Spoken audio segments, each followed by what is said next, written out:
Last weekend, she sent me a recipe, pasta Pomodoro.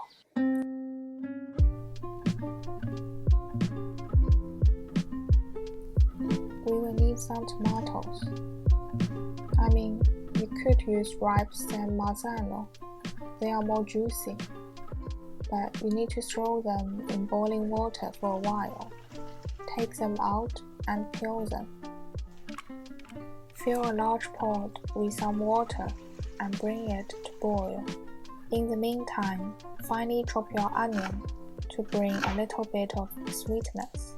Clean the garlic from its shoot. I never crush it. At the most, I just make a tiny cut in the middle. Put just a little circle of oil in the small pot and stir fry your onion and garlic.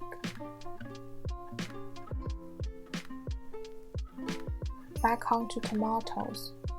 My honest option is to use a small tin of diced tomatoes, but make sure it's the Italian brand.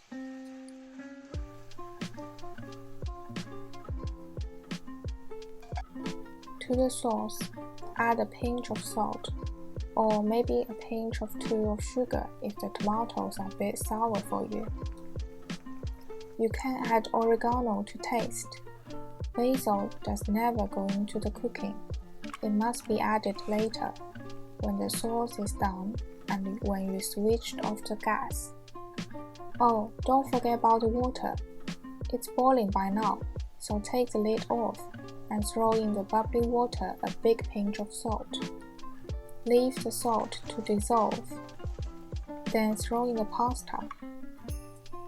Use a wooden spoon to turn the water so the pasta doesn't stick to the bottom. There is no need to rush. Give the sauce a further minute or two.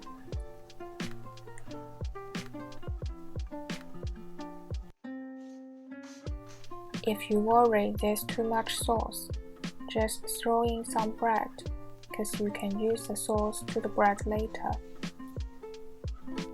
When the time's up for pasta, you have a bite. It's not white or hard anymore in the middle of the section. You remove it from the fire and drain.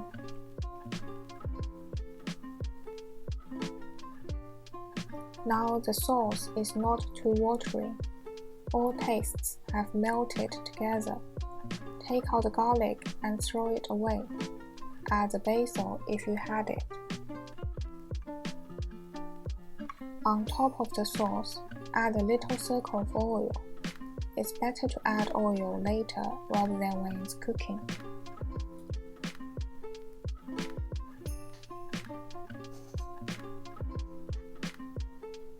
Now, enjoy your pasta.